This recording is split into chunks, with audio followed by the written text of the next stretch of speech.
Kelima pendaki gunung yang tergabung dalam himpunan mahasiswa pencinta alam ini membereskan semua perlengkapannya di pos 1 pendakian.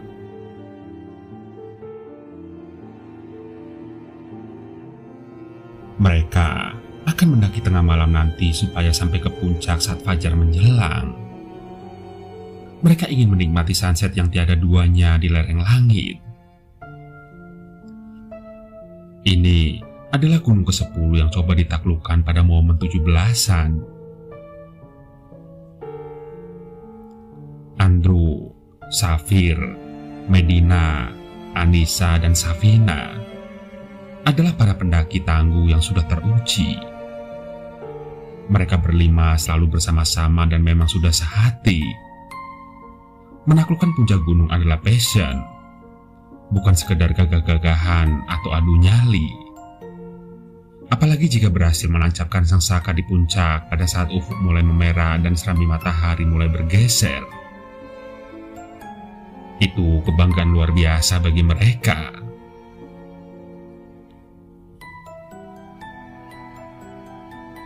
Mereka berlima sudah merundingkan segala sesuatunya dengan seksama. Gunung yang satu ini mempunyai beragam tantangan.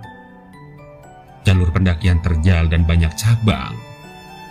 Kabut yang tiba-tiba datang. Masih adanya cerita tentang kemunculan macan dan hal-hal lain yang cukup menyeramkan.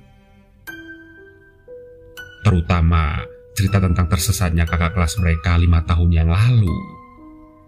Dan sampai sekarang belum ditemukan. 2 orang pendaki tangguh, laki-laki dan perempuan yang merupakan pasangan kekasih, hilang tak tentu rimba saat melakukan pendakian di gunung ini. Penyebabnya masih simpang siur. Sebagian bilang karena kabut, dan sebagian lagi mengatakan karena sengaja bunuh diri sebab cinta mereka tidak direstui. Bahkan, ada sebagian kecil yang mengatakan bahwa mereka sebenarnya masih hidup dan menghilang di sebuah kota kecil di pelosok Jawa, menjalani hidup sebagai pasangan suami istri yang bahagia.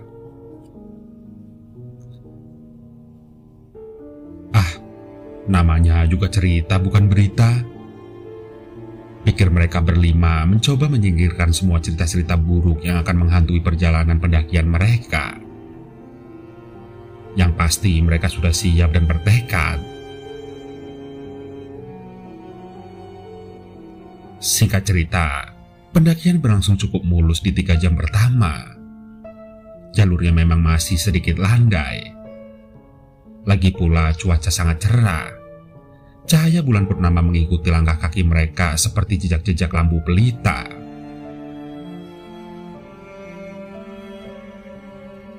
Dua jam lagi mereka akan menghadapi jalur paling berat di gunung ini, yaitu ketika menemui jalur pendakian bercabang 3. Begitu pedoman yang mereka dapatkan dari petugas penjaga pos 1 tadi.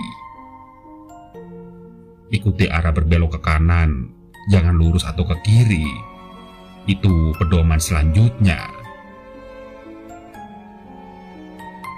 Dan sampailah mereka di jalur pendakian bercabang 3. Bertepatan dengan meredupnya cahaya bulan yang selalu setia dari tadi.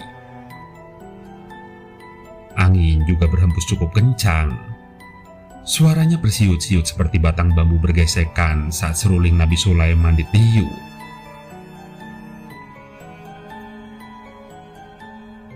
Andrew memberi tanda kepada teman-temannya untuk berhenti.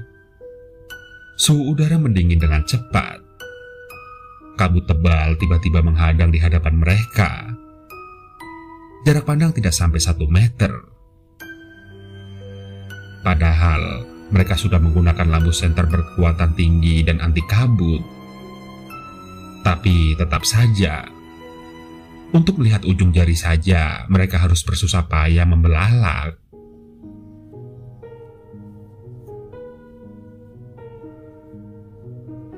Kelima sahabat ini saling berpegang tangan. Ini adalah cara paling sederhana agar mereka tidak saling tersesat. Sambil sedikit meraba-raba, Andrew mengajak keempat temannya duduk di jalur yang licin dan mendingin. tangan Anissa yang bersarung tangan begitu erat menggenggam pergelangannya.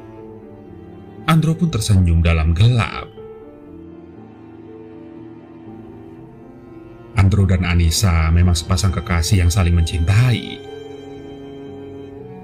Sejak bergabung bersama dalam tim pendakian 5 tahun lalu, keduanya seperti tersedot pada magnet masing-masing. Tak terpisahkan dalam kuliah maupun petualangan pendakian. Sayangnya, orang tua Anissa yang keduanya dosen tempat mereka kuliah sama sekali tidak setuju Anissa berhubungan dengan pemuda gondrong petualang itu. Tidak bermasa depan, begitu kata ayah Anissa. Tidak sopan, begitu kata ibu Anissa. Anissa tentu saja tidak sependapat dengan ayah dan ibunya. Andro adalah seorang pejuang gigi. Gadis ini sangat yakin dalam kehidupan sesungguhnya kelak Andro akan menjadi imam yang baik dan tangguh. Setangguh kelihayannya dalam mendaki gunung sesulit apapun.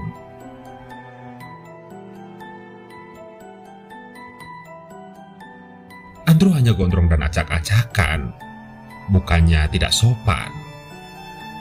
Pemuda ini selalu menerapkan unggah-ungguh jika berhadapan dengan orang yang lebih tua. Bahkan, Anissa pernah mengatakan ini kepada ibunya. Ibunya hanya menggelengkan kepala tak sepakat. Anissa tidak tahu mesti bagaimana menjelaskan kepada kedua orang tuanya. Yang dia tahu bahwa ayah dan ibunya sudah punya calon lain untuknya. Seorang dokter, anak kolega mereka yang baru lulus dari Amerika. Anissa tahu bahwa dia akan menolak sekeras-kerasnya jika dipaksa, karena Andro adalah belahan hatinya.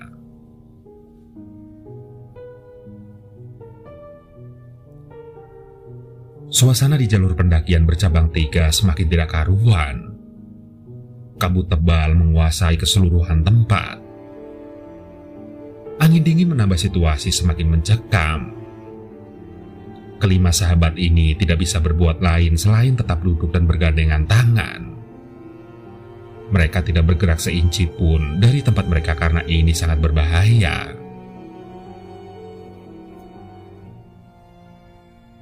Anissa merapatkan duduknya ke Andro. Ini adalah situasi paling tidak tentu yang pernah mereka temui selama melakukan puluhan pendakian. Haruskah mereka menunggu sementara waktu terus berjalan dan bendera siap ditancapkan saat fajar menyingsing? Andro berusaha menajamkan penglihatannya. Ada sesuatu di depan sana. 2 titik cahaya kecil namun sangat terang dan sanggup menembus kabut. Andro pun berbisik kepada Anissa mengenai apa yang dilihatnya. Gadis ini mengangguk mengiyakan hal yang sama. Dia tidak sadar bahwa anggukannya tidaklah kelihatan. Anissa berbisik kepada Safina di sebelahnya. Safina berdehen gugup, tidak paham apa yang disampaikan Anissa. Dia tidak melihat apa-apa. Semuanya gelap gulita. Tak urung, Safina tetap menyampaikan hal itu kepada Medina dan Safir di sebelahnya. Pemuda-pemudi itu batuk-batuk mengatakan hal yang sama dengan Safina. Tidak ada apa-apa di depan sana.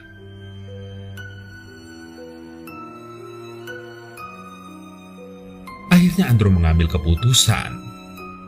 17 Agustus pagi, mereka sudah harus menancapkan sang saka di puncak gunung ini.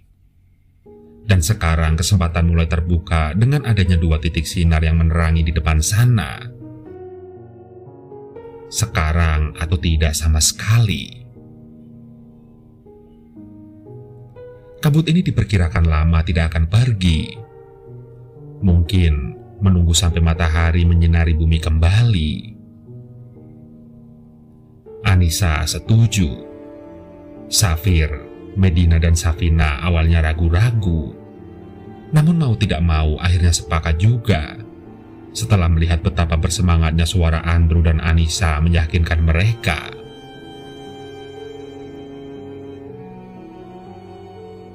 Andrew dan Anissa mengikuti dua sinar kecil yang terang sekali dan seolah menuntun mereka kemana harus melangkah. Perlu waktu lebih dari 3 jam mengikuti sinar itu sampai akhirnya mereka sampai di bibir puncak gunung. Dan kabut tidak ada sama sekali di sana. Cahaya bulan telah bertahta kembali di langit. Andrew melirik jam tangannya yang berpendar. Jam menunjukkan jam 4 pagi.